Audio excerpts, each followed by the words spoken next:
mujer de 38 años, dolor y rigidez en manos. La paciente refiere que desde hace aproximadamente 3 meses ha comenzado a experimentar dolor y rigidez en las articulaciones de ambas manos. Eso, predominantemente en las mañanas. La rigidez tiende a ser matutina. Tiene una duración de 30 minutos aproximadamente y a veces hasta 1 hora, lo que les dificulta realizar actividades cotidianas, como vestirse, abrocharse, los botones. El dolor de tipo inflamatorio. ¿Cómo es un dolor de tipo inflamatorio? Al reposo. ¿Concepto de fibrosis? ¿Cuál es la diferencia entre un dolor inflamatorio y un dolor mecánico? Al reposo, muy bien. El dolor inflamatorio mejora el movimiento. ¿El dolor inflamatorio mejora con? Movimiento. Con el movimiento. El dolor inflamatorio tiene una razón. Mejorando y llevando con el movimiento durante el día y empeorando con el reposo. Listo. Dolor inflamatorio. Esto es muy descriptivo, ¿no? Inicialmente los síntomas eran intermitentes que afectan principalmente las articulaciones. ¿Qué articulaciones? La metatarsofalángicas, ¿sí? Las interfalángicas proximales, ya. De forma simétrica, otro dato. En las últimas semanas y ha notado una leve hinchazón. Ha notado una leve hinchazón en las articulaciones, especialmente en la base de los dedos. Índice y medio, junto con una sensación de calor ocasional. Ha intentado automedicarse con analgésicos, como la gran mayoría de nuestros pacientes, con AINES, lo que le proporciona un alivio mínimo y transitorio. Además, la paciente menciona una sensación de fatiga generalizada, que no mejora con el descanso. Ha perdido el apetito en las últimas semanas. No refiere fiebre, erupciones cutáneas, anemia o síntomas oculares o respiratorios. ¿Qué más? Antecedentes personales, pues no fuma, no toma. El examen físico a la inspección, leve tumefacción simétrica y eritema discreto en las articulaciones metatarsofalángicas e interfalángicas proximales de ambas manos. No se observa deformidades evidentes ni nódulos.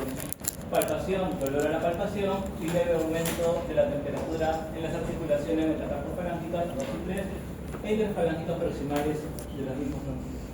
De forma bilateral y simétrica. Limitación leve de la movilidad activa y pasiva. Les duele al mover y cuando ustedes lo mueven. Debido al dolor y a la rigidez. Fuerza muscular conservada, pero agarre doloroso. Muy bien. ¿Qué característica de la historia clínica les llama la atención? El dolor bilateral y Dolor simétrico. y solo que respeta la articulación poliarticular pero respeta las interfalángicas distales. El tiempo. No le duele las interfalángicas distales, pero el dolor es simétrico, bilateral. ¿Y qué compromete? Sí, manos. Articulaciones más proximales, ¿no? ¿Cómo cuál es? La interfalángica proximal y la metatarsofalángicas. El tiempo, ¿no? ¿Cuánto? El tiempo, la rigidez matutina más de 30 y más de 3 meses. El tiempo, muy bien, porque ya lleva aproximadamente 3 meses con estas molestias y las molestias que son más en la mañana duran más de 30 minutos, ¿no? ¿Qué más le llama la atención? La rigidez matutina. Ya tienen varias características de dolor del paciente. ¿Con qué diagnóstico? Artritis reumatoide. Con artritis reumatoide. ¿En qué población se da más frecuente? Mujeres En mujeres que en varones. ¿Relación? Pues 1 aproximadamente. Y esta paciente les llega por consultorio. ¿Qué harían ustedes para confirmar o clasificar a esta paciente dentro de una paciente con artritis reumatoide? Completar los estudios. Ya tienen todo el examen físico y la anamnesis. Completan los estudios. Muy bien. ¿Con qué completarían? el factor reumatoideo y el Factor reumatoideo y el anti-CCP. anti-CCP. ¿Qué más? BCG y PCR. BCG. BCG y PCR, reactantes inflamatorios. ¿Pedirían algo más?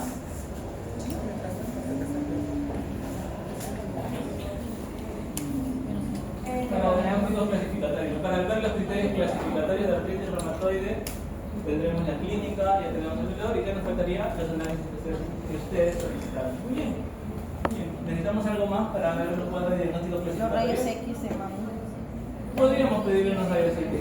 Sí, podríamos pedir unos rayos. No está dentro de los requisitos para clasificación de artritis reumatoide, pero igual se le podía pedir una radiografía de mano. Muy bien. Veamos un poquito más allá. Allá. ¿Pueden salir la imagen? Creo que no se ve bien, pero le pasé el PDF. Y ahí se ve la sinovitis y el aumento de volumen en las articulaciones interfalángicas proximales.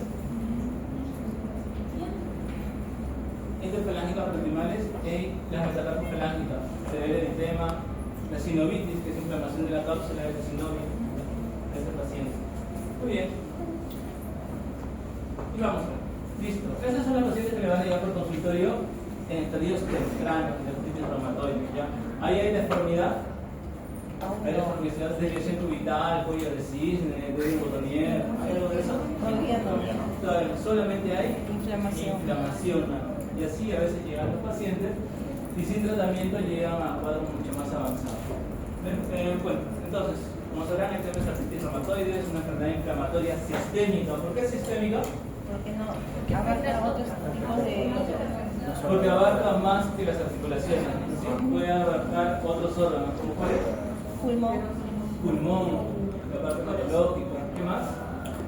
piel también. Piel también, sobre todo una de las manifestaciones clínicas más frecuentes extraarticular de artritis reumatoide y es en piel, los nódulos reumatoideos.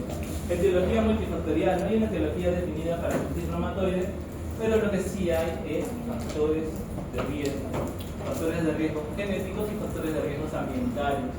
Por frecuencia, los factores de riesgo genéticos están los alelos del gen HLA, que HLA es el más frecuente. 17. ¿Cuál? HLA-DR,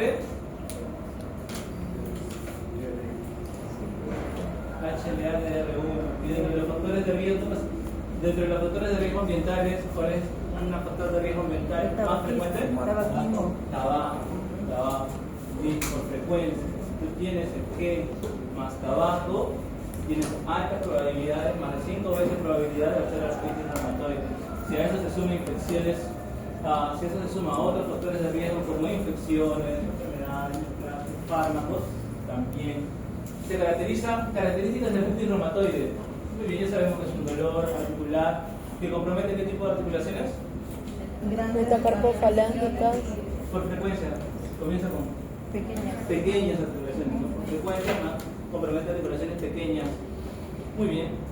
¿Simétrico o asimétrico? Simétrico. Muy bien, articulaciones pequeñas, simétrico. ¿Qué más?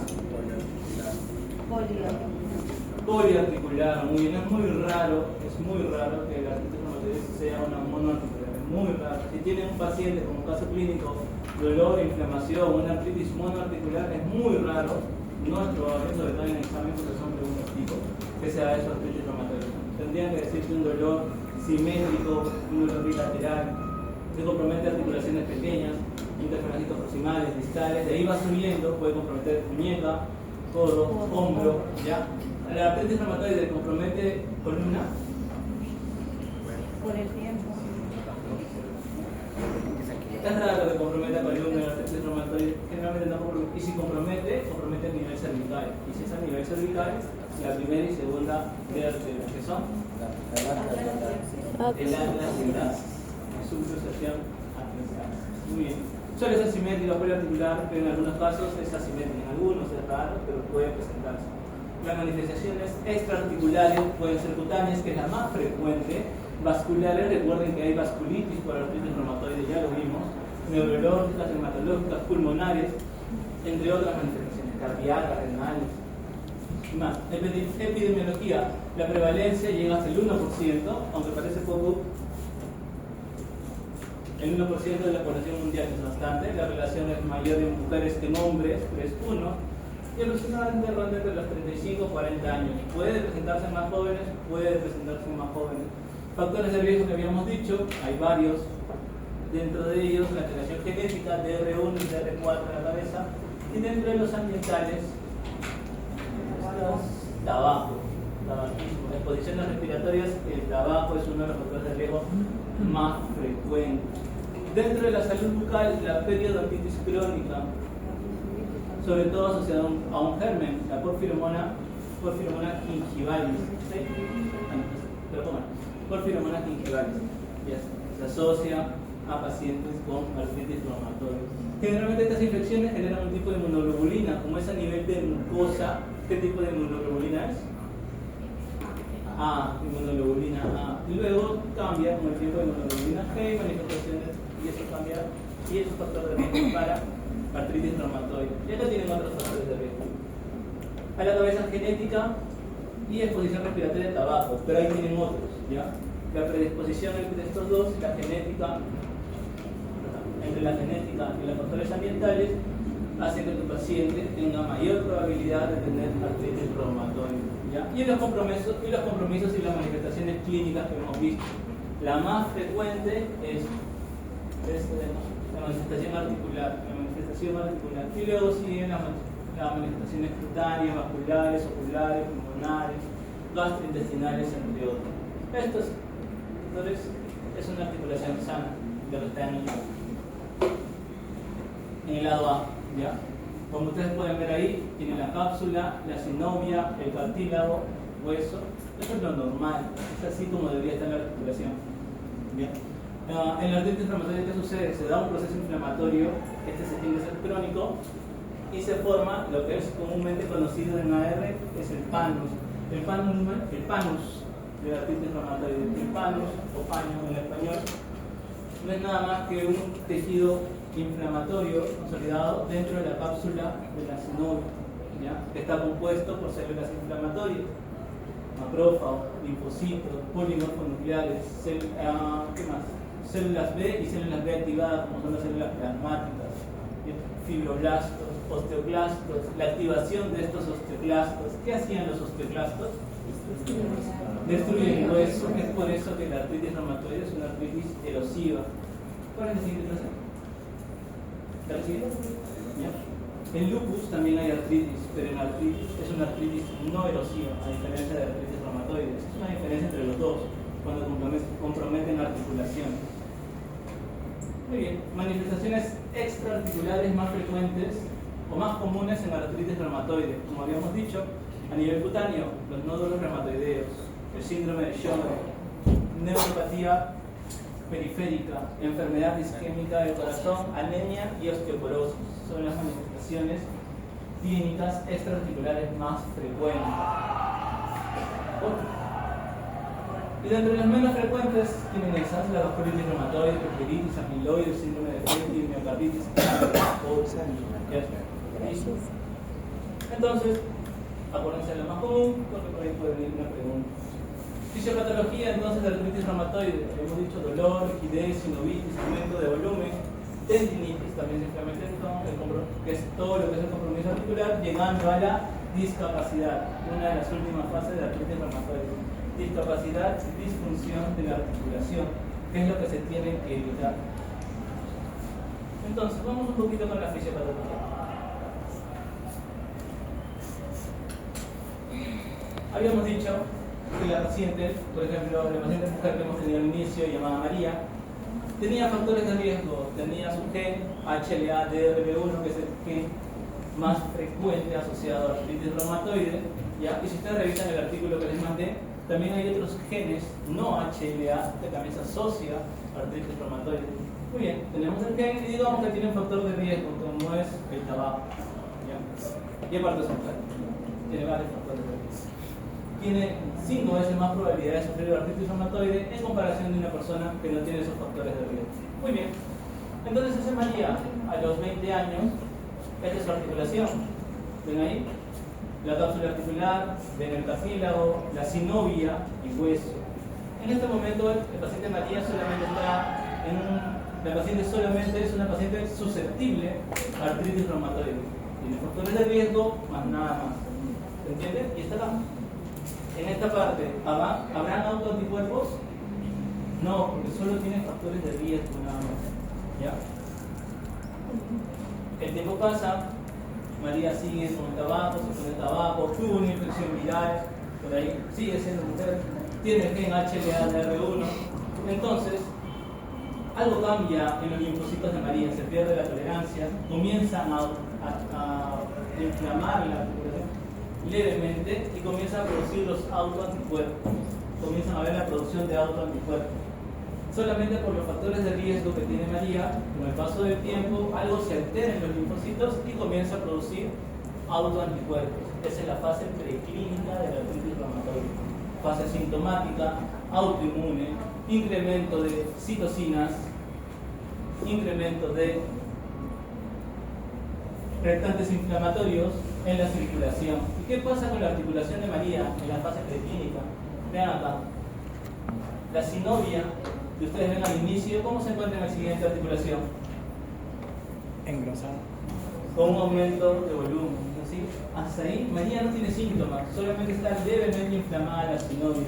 María sigue con su vida normal, no hay ninguna molestia, pero ya vemos que en la sangre hay algunos valores alterados. Ya comienzan a aparecer autoanticuerpos y algunos reactantes inflamatorios. En algunos estudios se ha visto que lo que ustedes solicitaron al inicio, que es, ¿qué era lo que le habían pedido a María? ¿Qué le habían pedido Factor al inicio? reumatoideo, CCP. Anti-CCP y Factor reumatoideo. factor reumatoideo. En algunos estudios se han visto que los anti-CCP pueden aparecer hasta 5 años antes del daño articular. ¿Ya? Entonces, imaginan esto: la paciente tiene factores de riesgo, le dosan el anti-CCP ahí y le sale positivo, pero ella no tiene ningún compromiso articular. Pero es porque estos autoanticuerpos pueden aparecer antes del compromiso articular. Bueno, la vida de María sigue avanzando y comienza a aparecer los síntomas tempranos de artritis reumatoide. Los síntomas tempranos de artritis reumatoide. ¿Qué es lo que se llama acá? Artritis indiferenciada, síntomas tempranos. ¿Cómo está la sinovia en esa articulación? Ya hay inflamación, ya hay compromiso, ya hay contenido de células inflamatorias, macrófagos, linfocitos, plasmocitos en este nivel. Y ya hay una infiltración inmune. Ya tenemos los marcadores elevados, pero ahora ya tenemos un compromiso articular. Y es como viene María a consulta. Tiene la sinovitis, tiene los dolores, le dice: doctor, me duele 3 meses, ¿qué puedo hacer? ¿Qué cree que pueda tener? Y es ahí donde ustedes mandan el anti-CCP y el factor reumatoideo, el PCR y el BCG, y todo les sale elevado. Y comienzan a tener criterios para eso. Esos son los criterios clasificatorios de Euler para artritis reumatoide. Muy bien. María no regresa a consulta, se pierde, están ustedes en el Cerum, ella vive en un pueblito, nunca regresó más, pero regresa ya cuando se formó el panus, cuando hay destrucción ósea, pérdida de cartílago y deformidad articular. Ahí la articulación ya tiene un infiltrado inflamatorio inmune, tiene hiperplasia de la sinovia, hay pérdida del rango articular con rigidez y ya esa articulación se perdió. Y eso es todo lo que se da en la historia natural de la artritis reumatoide cuando no se da el tratamiento. Vayamos un poquito más ancho. Entonces, habíamos dicho que María tenía factores de riesgo. ¿Ya? Pero ¿qué es lo que sucede? ¿Por qué se da este cambio? A nivel genético o a nivel de aminoácidos hay un cambio de aminoácidos. Normalmente el aminoácido peptidilarginina o arginina se encuentra a nivel de las proteínas y este es cambiado por citrulina. ¿Ya? Eso se llama citrulinización. Esta citrulina es atípica, no es normal. Y cuando no hay algo normal en tu cuerpo, ¿qué se produce? ¿Respuesta inflamatoria? Una respuesta inmune, se activan las células de defensa. En este caso, las células presentadoras de antígeno y los macrófagos se encargan de degradar esta citrulina. Al degradarla, las células presentadoras de antígeno, por el complejo mayor de histocompatibilidad, presenta al linfocito T mediante los receptores, entre los receptores de los linfocitos T, y el linfocito T se activa. ¿Y qué comienza a producir? Interleuquinas. La interleuquina asocia bastante a artritis reumatoide, muy relacionada a artritis reumatoide, es la interleuquina 1 a la cabeza. Hay otras, pero a la cabeza es la interleuquina 1. Acuérdense de eso. La interleuquina 1 es una de las interleuquinas más asociadas a artritis reumatoide. Muy bien. Los linfocitos T se activan y mediante las interleuquinas, citocinas, activan a los linfocitos B. ¿Ya? Cuando los linfocitos B se activan, ¿en qué se transforman? ¿Por cuál? Cuando los linfocitos B se activan en ¿Célula plasmática? En las células plasmáticas. Muy bien, las células plasmáticas, ¿qué producen? Anticuerpos. Son estas células plasmáticas que se activan mediante los linfocitos T debido a la presentación de macrófagos, las que producen el anti-CCP o anticuerpo contra el péptido citrulinado, de ahí viene el nombre, y el factor reumatoideo. Tenemos los macrófagos, las células presentadoras de antígenos, los linfocitos T, los linfocitos B y los fibroblastos.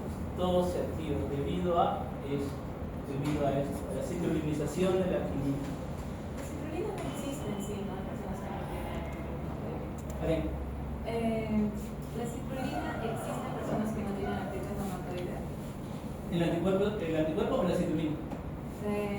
La citrulina, lo que pasa con la citrulina es una proteína normal, es un aminoácido que no debería estar en ese lugar.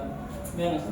Que no tiene que estar en la célula. Que no debería estar ahí, en ese arginina peptidito, donde se encuentra en el centro, en ese aminoácido, no debería estar la citrulina en ese lugar. Y al momento de estar ahí, el cuerpo lo reconoce como extraño. Hay una mutación. ¿Por qué? Porque a nivel genético hay un cambio, una mutación. Genera un problema. Y entonces esto, que es lo que vimos hace un momento, pero ya en la articulación, es la célula presentadora de antígeno que viene al linfocito T nativo, lo activa y una vez activado, habíamos dicho que se produce interleuquinas. Segunda interleuquina más importante también a este nivel, la interleuquina 17. ¿Ya? Entonces tenemos interleuquina 1, interleuquina 17. ¿Qué más produce el linfocito T activado? Interferón gamma. Muy bien, interferón gamma. Y el factor de necrosis tumoral también, no se vayan a olvidar de eso. El factor de necrosis tumoral. Muy bien, el linfocito T lo que hace es activar al linfocito B y este produce anticuerpos. Bien. El linfocito T activa el linfocito B, este linfocito B se transforma en una célula plasmática y produce autoanticuerpos que se encuentran aquí. El anti-CCPA que ven acá. Acá están los macrófagos que liberan factor de necrosis tumoral y acá está la otra interleuquina 1. Estos de acá atacan a lo que es los condrocitos y activan los osteoclastos, que es lo que ven aquí. A ver, ¿qué más? Y las células RAM. Vean esto, chicos. Ese RAM, la célula RAM L, también genera una activación de los osteoclastos a este nivel. ¿Ven? Fibroblastos, RAM, y acá los macrófagos, y este macrófago por medio de este RAM activa también a los osteoclastos generando destrucción del hueso. Tienen inflamación, destrucción y alteración de cartílago. Y todo es la fisiopatología de la artritis reumatoide. Acuérdense para parte del tratamiento. ¿Listo? ¿Qué es lo que sucede?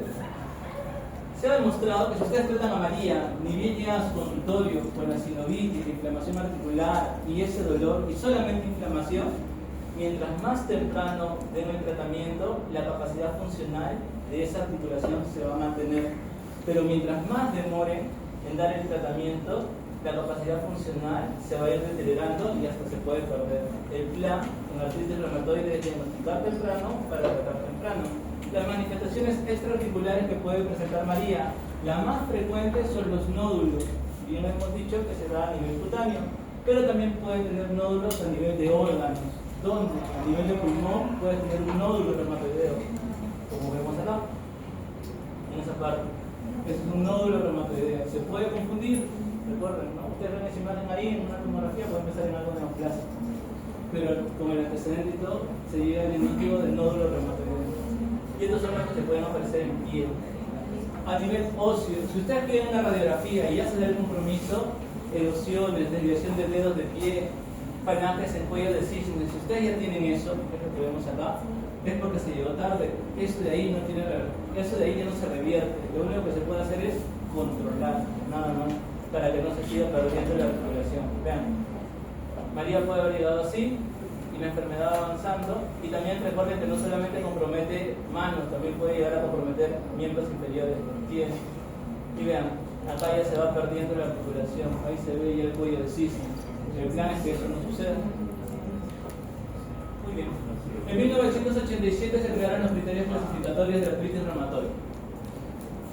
Y como ustedes ven ahí, ¿cuáles eran los criterios clasificatorios de artritis reumatoide? Rigidez matutina. ¿María tenía rigidez matutina? Sí. Tumefacción. ¿Tenía tumefacción? Sí. ¿Qué más tenía? Cambios radiológicos típicos, no sabíamos.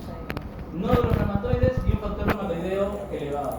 Esos eran los criterios en 1983. En 1987. ¿Cuál era lo malo de esos criterios? Que era muy general. Muy inespecífico. No. ¿Qué era lo malo? ¿Se dieron cuenta de eso? Porque El tiempo. no. Cambios radiológicos. Si tú ya tenías cambios radiológicos, es porque ya los osteoclastos erosionaron la articulación y se pierden, ¿ya? Entonces se dieron cuenta de que con esos criterios se clasificaba muy tarde el paciente con artritis reumatoide. Entonces, en la clasificación de Euler del 2010 se cambió y se hicieron unos nuevos criterios, otros criterios clasificatorios. Afectación articular, serología y duración. La duración era mayor o igual a 6 semanas. Ahí tienes un punto. Afectación articular. Mientras más articulaciones, sobre todo las pequeñas, mientras más articulaciones afectadas, mayor puntaje, ¿ya? Véanse, no es tan frecuente que la artritis reumatoide comprometa articulaciones grandes. Por eso le da menos puntaje. Mientras más articulaciones pequeñas, mayor puntaje. Y la serología. En la serología para el diagnóstico o la clasificación de artritis reumatoide tienes dos serología, la inmune y los marcadores inflamatorios. Dentro del inmune, factor reumatoideo y el TCCP, y dentro de los marcadores inflamatorios, BCG y PCR. ¿Difícil? Fácil. ¿Se acordará? Más o menos. Más o menos. Espero que más que menos. Si tu paciente ya tiene el diagnóstico de artritis reumatoide, ¿ya? ¿Cómo ves si esa artritis está activa o no? ¿Ustedes han visto pacientes hospitalizados con artritis? Sí. ¿Sí? ¿Y cómo saben si esta artritis está o no está activa?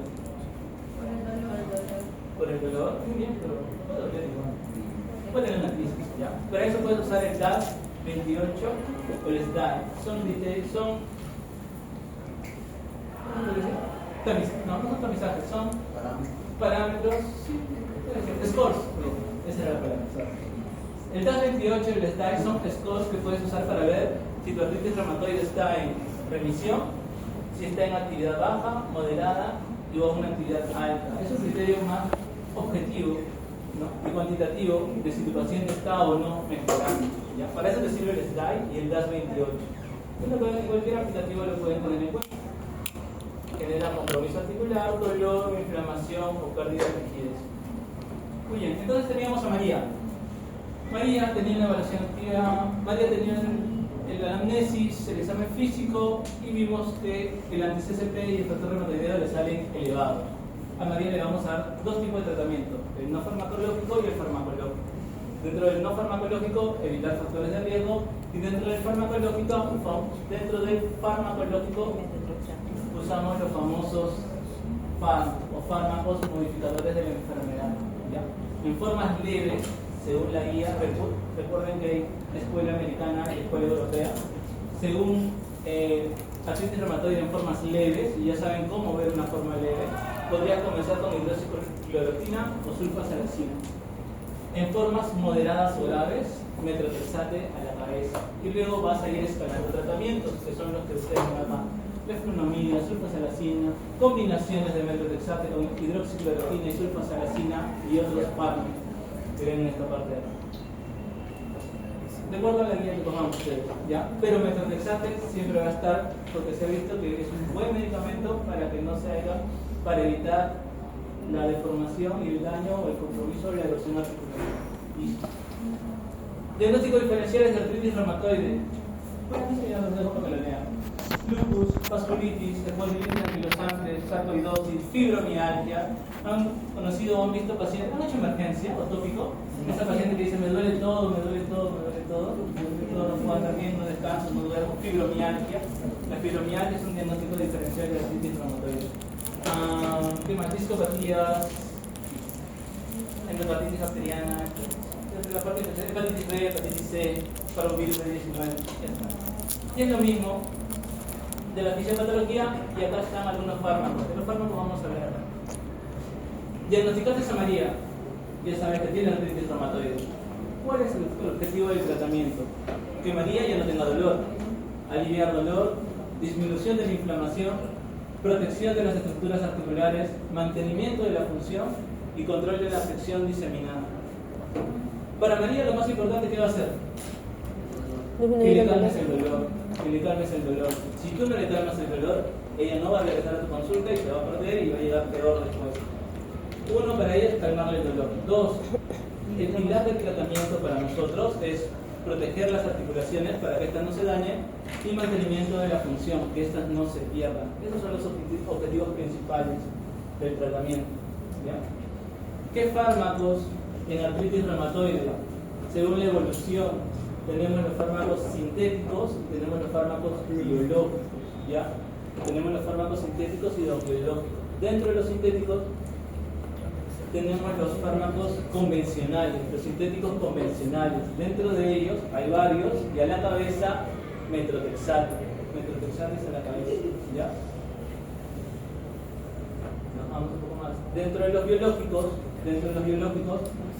al primero que podemos usar es al inhibidor de factor de necrosis tumoral, el inhibidor TNF, que es el que mata, ese te van a matar. Van a leer los demás, van a repasar cuáles actúan en cuál, por ejemplo, quién inhibe el interleuquina 6, quién inhibe el CD80, el CD20, ¿ya? Pero el principal es el inhibidor del factor de necrosis tumoral. Y ahí están los fármacos, adalimumab, etanercept, esos dos se dan.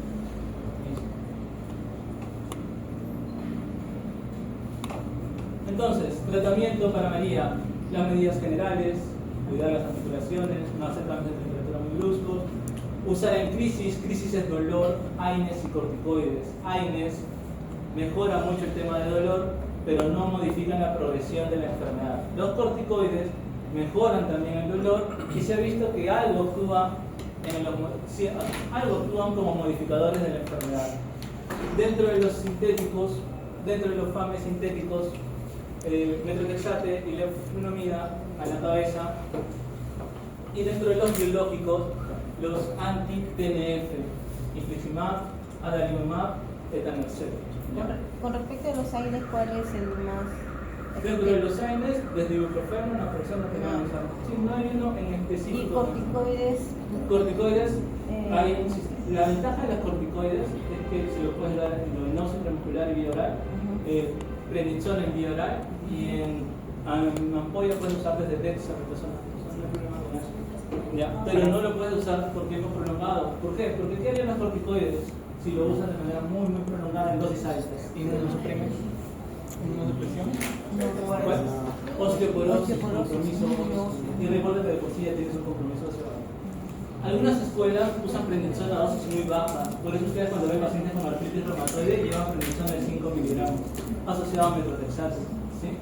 Van combinando tratamientos. ¿Para qué eran las sales de oro? O sea, no se utilizan, pero ¿para qué son en sí? ¿O para qué eran antes las sales de oro? Es que antes no había metrotexate, se usaba sulfasalacina y sales de oro. Sales de oro para evitar la... Eso es muy antiguo. Ya. Ok, tratamiento de crisis, habíamos dicho AINES. En AINES tienes cualquier antiinflamatorio, desde COX-1 a COX-2. COX-2 es heterocoxib. Celecoxib. Muy bien. Se recuerda. Celecoxib. Corticoides, sin modificar. ¿Cuál? Celecoxib, heterocoxib. Sí. Corticoides, sí modifican el curso, aunque muy poco de lo que es el curso de la enfermedad.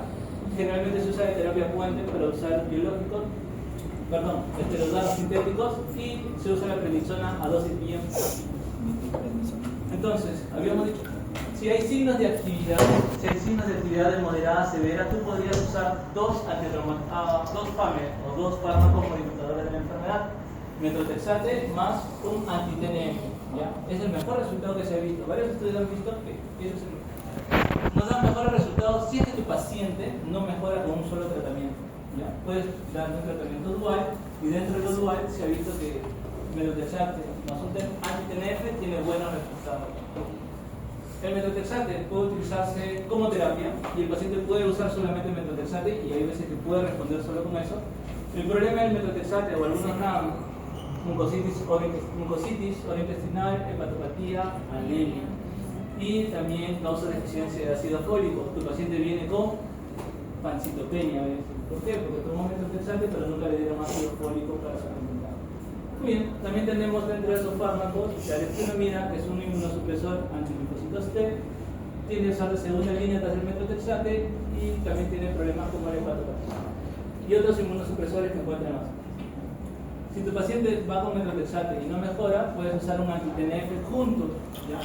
Y si el anti-TNF no funciona o falla, puedes usar los otros fármacos. habíamos dicho que se acuerden de anti-interleuquina 1. ¿No? La interleuquina 1 que era importante, pues tenemos un fármaco anti-interleuquina 1, que es el anakinra. Anti-CD20, cuando ustedes escuchan CD20 siempre es contra los linfocitos B, rituximab. Anticélulas T, el abataxel. Anti-interleuquina 6, tocilizumab. Dentro del tratamiento biológico. Muy bien. Tratamiento convencional. Habíamos dicho que para artritis reumatoide leve tú podrías usar solamente hidroxicloroquina y sulfasalazina. Para ti podrías usar corticoides en dosis bien bajitas, 5 miligramos de prednisona, si es que tu paciente tiene alguna molestia. Cada vez se utilizan menos, generalmente se prefiere usar el metotrexate de inicio. Se ha visto mejores resultados con el metotrexate de inicio. ¿Ya? Más ácido fólico, nunca se olviden de eso. Si no mejora en el tratamiento inicial, añadir otras terapias. Muy bien, en el artículo que les pasé también dice lo mismo, ¿no? Escuela EULA, escuela europea, escuela americana, tu paciente tiene el diagnóstico, con qué comenzar y reevalúas. ¿Cuánto tiempo tengo que esperar para ver si el tratamiento está funcionando? 6 meses. De 3 a 3 6. a 6 meses. Muy bien. ¿Cuántas semanas tiene el tratamiento? 12. Ya, le iban a ver por qué. Le iban a ver por qué. Ya, ¿qué más? ¿Alguna vez fue una pregunta de salud? No, ¿cuántas semanas tiene con tu enfermedad? ¿Alguna vez fue una pregunta de salud? Es, ¿cuánto tiempo yo debería esperar para ver si un paciente mejora con el tratamiento con Farme, un paciente con artritis reumatoide? ¿Cuánto tiempo espero para trabajar? Y ponía 1 2 semanas, 3 semanas, 4 semanas, 12 semanas. Y un año. ¿Cuál era la respuesta? 12. 12 semanas, porque eran 3 meses. ¿Alguna vez fue una pregunta de salud? Muy bien, entonces tu paciente tiene el diagnóstico, si es leve, hidroxicloroquina, cloricordio a dosis baja, pero si es moderado, severo o no mejora, actúas con metotrexate y pues reevalúas. Si con el metotrexate a las 12 semanas no mejora o siente molestia o sigue activo, puedes agregar otro fármaco que puede ser biológico. Si no mejora, si hay mejoría, continúas y le vas disminuyendo la dosis hasta la más tolerable. Si hay mejoría parcial o no hay mejoría, le aumentas o le añades otro tratamiento. Tienes que recordar algo. Artritis reumatoide no es como que te lo diagnostico, te tomas esto y listo. Es un tratamiento que se cura, que se cambia, es muy modificable, es muy maleable en el transcurso de lo que tiene el paciente de la enfermedad. ¿Ya? ¿Se entiende? Si tu paciente no mejora, le dice, señora, si usted no mejora, tiene que regresar porque estos medicamentos se curan o se van agregando otros. Si usted no se comunica con él o ella, con frecuencia, tu paciente no va a querer regresar y se va a perder y luego va a venir con la articulación ya deformada. Ok, el plan es que María, que llegó así a tu consulta y luego de que ustedes le dijeron, señora, tiene artritis reumatoide, va a seguir este tratamiento, le explico esto, pero no le explico de que tiene que regresar para seguir evaluando. Entonces María nunca regresa y la articulación termina así. Se deformó, después de pasar los años, ustedes lo vieron en el Cerún a María y luego le encuentran ya con ustedes de residente y ya la articulación se perdió. ¿Entienden? Si ustedes no le explican los riesgos o el compromiso que puede llegar a tener, pues eso puede terminar. El plan es que no llegue. Para eso es el diagnóstico y el tratamiento. Preguntas. Preguntas. ¿Se puede hacer preguntas? Sí, preguntas. ¿Por cuánto tiempo el medicamento se le puede dar? ¿Por 6 meses? Ah, El primer tratamiento. Pero pasa por vida, de por vida. revalúas en 3 meses. Revalúas en 3 meses. Si hay mejoría, le vas bajando la dosis. Hasta lo mínimo tolerable que no aparezca actividad. Muy bien. ¿Puede llevar terapias? Sí, claro, sí. O sea, el plan es que se cambie y ya maneja sus articulaciones. De ahí no debería llevar terapia, solamente manejo dolor nada más. Pero si hay deformidad y todo, bueno, ya debería haber una terapia. Pero mi pregunta, ¿por cuánto tiempo tiene que tomar el metotrexate o Hasta que no tenga actividad. Solo. Sí.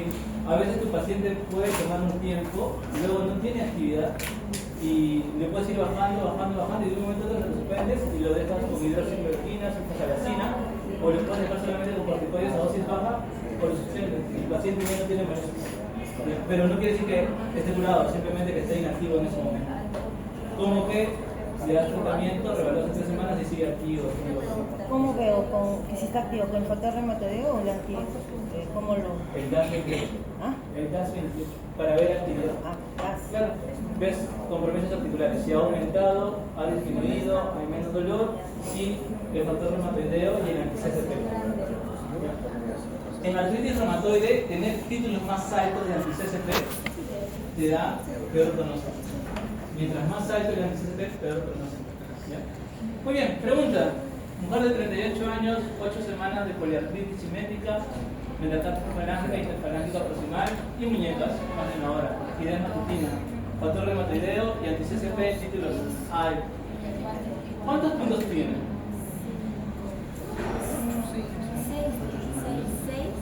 Mujer, 8 semanas. Tienen su tabla ustedes ahí, pueden sumar. ¿Cuántos puntos tiene según su tabla?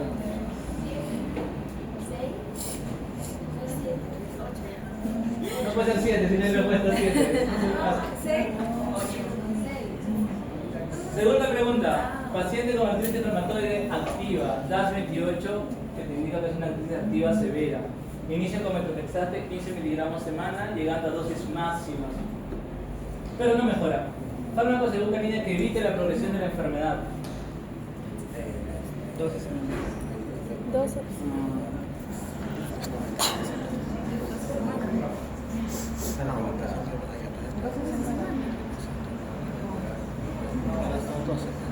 Segunda pregunta. Tercera. Mujer de 55 años. No, se pasó.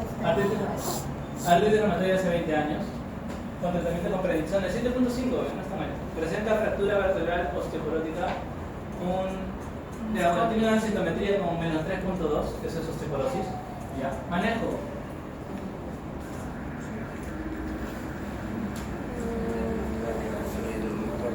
Cambiar de Suspender. Corticoides. Reducir. No me dan ningún tratamiento, vamos chicos, no me dan ninguna respuesta. Volvamos ¿Ah? Reducir la La. Presenta fractura vertebral, descora y osteoporosis en la 55 años. La prednisona ya A ver, continúa con la prednisona. No, porque ya. Me está causando las molestias. Ajá. Pero tiene tratamiento largo. Cuando tienes corticoides de tratamiento largo, ¿se los suspendes de golpe? En todo caso la da porque tiene calcio y vitamina D. No, pero ¿por qué no se suspende de golpe cuando tienes tratamiento corticoide muy largo? Porque ha suprimido el eje de corticoides, entonces el cuerpo ya no está produciendo hipotalámico. El eje hipotalámico oficial. Ajá, el cuerpo Muy ya no bien, está ¿te daría produciendo. telosumab? No, ¿Cambiarías al defensacor? ¿Qué es defensacor? ni idea. ¿Cuánto corticoide? ¿Te cambiarías otro corticoide si el corticoide está causando el problema? Solo bajar la dosis y aumentar. ¿Suspendes todo corticoide de golpe? No. Ya, por ahí más. Eso. Reduce la prednisona menos de 5 miligramos y agregas solentonato o denosumab, que son fijadores, como conocidos como fijadores de efecto. Se pasó una. ¿Me pasé una? No. La dos. Ah, me pasé esta. No, me pasé la de arriba. No, La dos. ¿Cuál? Paciente con artritis. ¿Esta? ¿La segunda? No, la Tercera. ¿Esta? paciente con artritis reumatoide Mira, severa. la 28, bueno, ya pues ya sabemos cuál es la respuesta. ¿Cuál es la respuesta? Estudio para el examen. ¿Cuál es la respuesta? ¿Cuál es el que hemos visto que trae mejores resultados? ¿Methotrexate más? Rituximab. Más un anti-TNF. ¿Y de todos ellos cuál puede ser un anti-TNF? Rituximab. Ah. Etanercept.